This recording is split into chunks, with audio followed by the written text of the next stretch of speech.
Assalamualaikum warahmatullahi wabarakatuh. Perkenalkan, nama saya Arif Aditya STMT, peserta pelatihan kepemimpinan administrator PKA Angkatan 4 tahun 2024. Saat ini saya menjabat sebagai Kepala Bidang Bina Marga pada Dinas Pekerjaan Umum, Tata Ruang, Perumahan Rakyat dan Kawasan Permukiman Kabupaten Siak.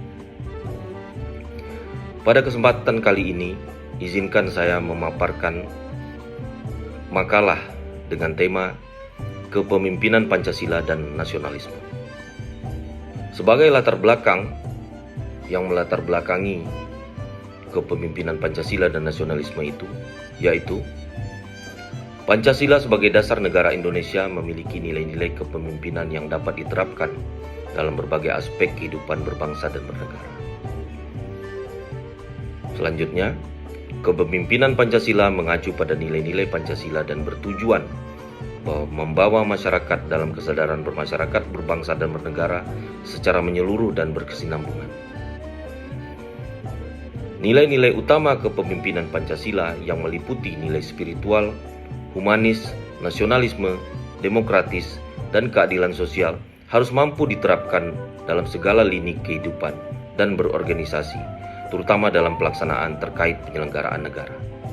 Penerapan kepemimpinan Pancasila di Indonesia sudah barang tentu menghadapi berbagai tantangan dan permasalahan.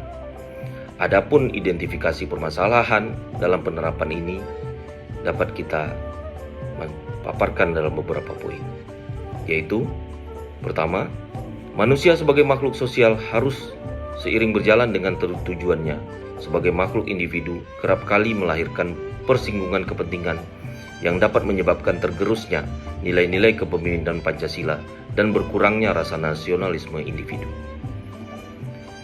Korupsi yang meluas di berbagai tingkat pemerintahan menunjukkan penyalahgunaan kekuasaan yang terjadi akibat mementingkan kepentingan pribadi dan golongan di atas kepentingan masyarakat secara umum.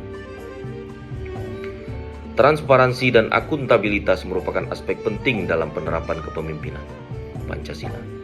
Hal ini tidak hanya mencerminkan prinsip-prinsip demokrasi dan good governance, tetapi juga mendukung terwujudnya pemerintahan yang bersih, efektif, dan melayani masyarakat dengan baik.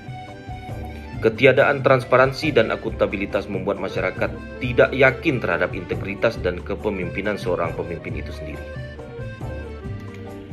Adapun tujuan dari penerapan kepemimpinan Pancasila ini, yang pertama, yaitu mewujudkan dan menciptakan masyarakat yang adil dan merata dalam distribusi kekayaan dan kesempatan. Memperkuat persatuan dan kesatuan dalam keanekaragaman untuk memelihara dan menguatkan persatuan bangsa Indonesia di tengah keberagaman budaya, agama, dan suku bangsa. Meningkatkan kesejahteraan seluruh rakyat Indonesia demi mencapai kesejahteraan bersama dengan memperhatikan kebutuhan dasar seperti pendidikan, kesehatan, dan ekonomi yang berkelanjutan. Mendorong pengembangan dan penerapan etika kepemimpinan yang tinggi yang didasarkan pada nilai-nilai moral dan integritas.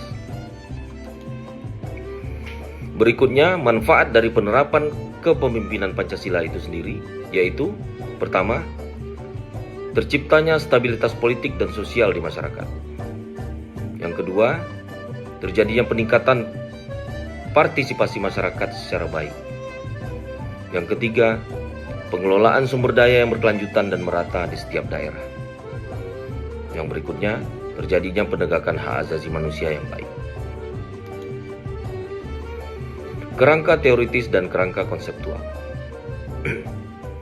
Sebagai bangsa yang terdiri dari berbagai suku, agama, ras, dan golongan, Indonesia memerlukan dasar ideologi yang mampu menyatukan perbedaan tersebut. Pancasila dirancang untuk mencerminkan nilai-nilai luhur yang diakui dan diterima oleh seluruh elemen masyarakat. Pada kesempatan ini, sila-sila pada Pancasila dapat menguraikan maksud dari kerangka teoritis dan kerangka konseptual ini. Sila pertama yaitu ketuhanan yang Maha Esa, yaitu mengakui adanya kepercayaan dan ketakwaan terhadap Tuhan sesuai dengan agama dan kepercayaan masing-masing. Untuk itu, harus dikembangkan sikap hormat menghormati serta bekerja sama antara pemeluk agama dan kepercayaan dalam semangat membina kerukunan hidup antar sesama manusia. Sila kedua, kemanusiaan yang adil dan beradab, memiliki nilai mengakui dan harus memperlakukan manusia sesuai harkat dan martabatnya. Untuk itu, mengakui persamaan derajat, persamaan hak dan kewajiban setiap manusia dengan tanpa membedakan suku, keturunan, agama, kepercayaan, jenis kelamin, kedudukan sosial, warna kulit, dan sebagainya. Sila ketiga, persatuan Indonesia, mengandung arti bahwa bangsa Indonesia harus mampu menempatkan unsur persatuan, kesatuan, serta kepentingan dan keselamatan bangsa dan negara sebagai kepentingan bersama di atas kepentingan pribadi dan golongan. Sila keempat, kerakyatan yang dipimpin oleh hikmah kebijaksanaan dalam permusyawaratan perwakilan. Sila ini mengandung nilai-nilai bahwa kepada warga negara dan warga masyarakat, setiap manusia Indonesia mempunyai kedudukan, hak dan kewajiban yang sama, sehingga tidak tepat apabila terdapat kehendak yang memaksakan kehendaknya kepada orang lain. Hal ini berarti akan selalu mengutamakan sikap musyawarah di dalam mengambil keputusan untuk terciptanya kepentingan bersama. Sila kelima, keadilan sosial bagi seluruh rakyat Indonesia, yaitu sila yang menegaskan kembali pola sikap dan tindak tanduk bahwa bangsa Indonesia harus mengembangkan perbuatan yang luhur, mencerminkan sikap dan suasana kekeluargaan dan kegotong royongan. Untuk itu, sikap yang harus dimiliki adalah mengembangkan sikap adil terhadap sesama, menjaga keseimbangan antara hak dan kewajiban, menghormati hak orang lain, memberi pertolongan terhadap orang lain, dan mampu bekerja keras untuk menghasilkan sesuatu yang bermanfaat bagi kemajuan dan kesejahteraan yang merata dan berkeadilan sosial. Wawasan kebangsaan dan kepemimpinan Pancasila.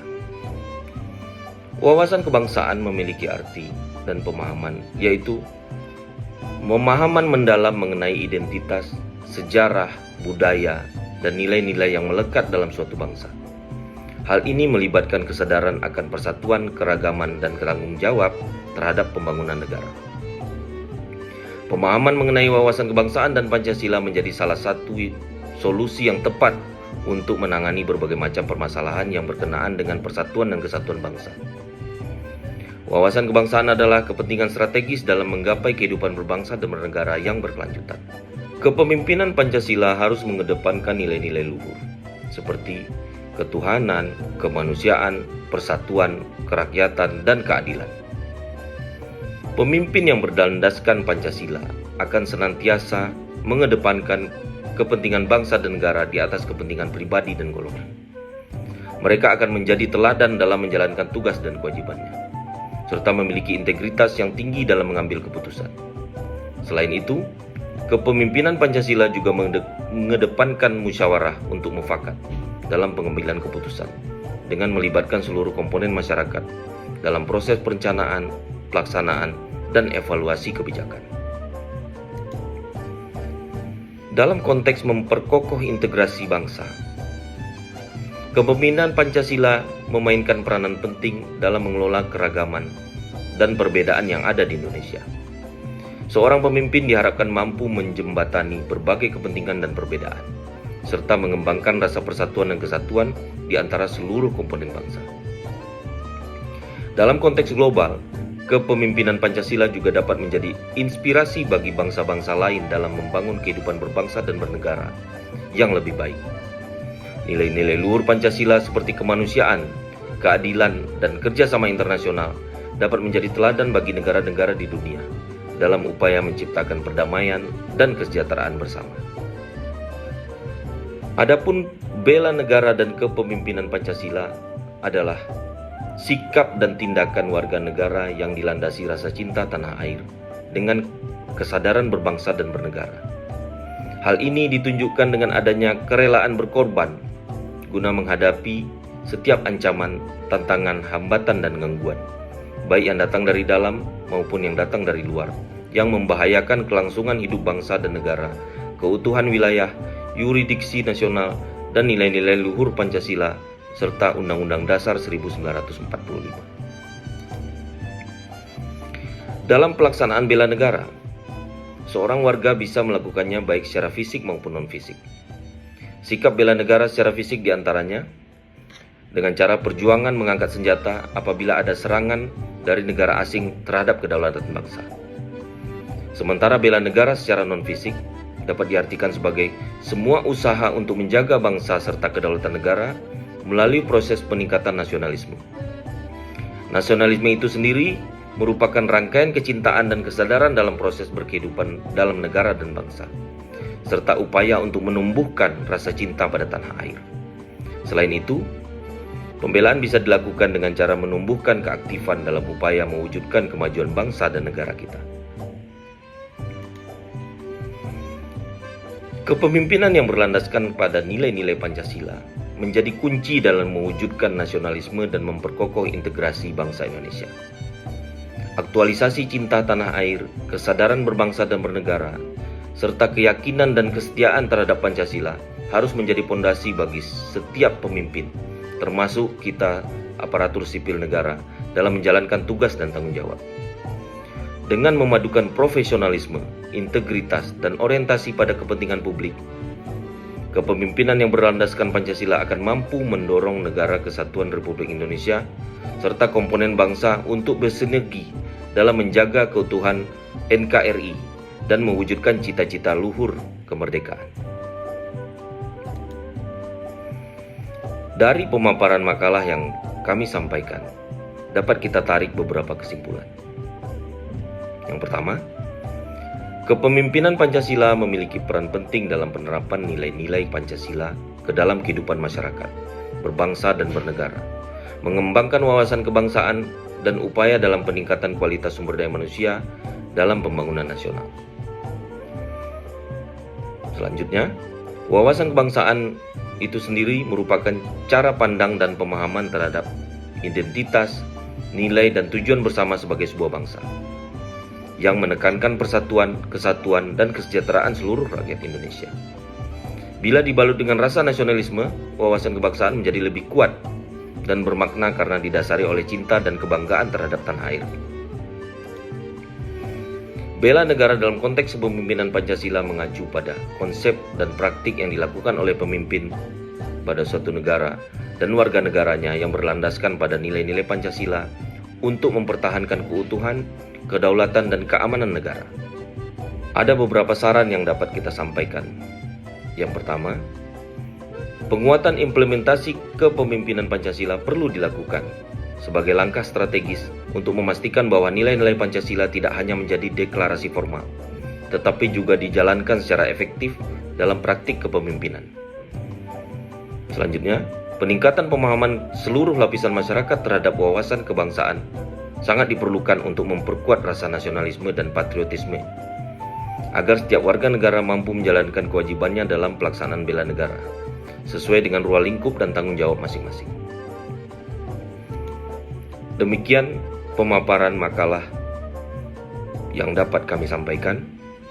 Semoga dapat memberikan masukan, motivasi, serta menumbuhkan rasa cinta tanah air, membangkitkan integritas kita, serta profesional kita dalam bekerja, terutama di lingkungan OPD kita masing-masing.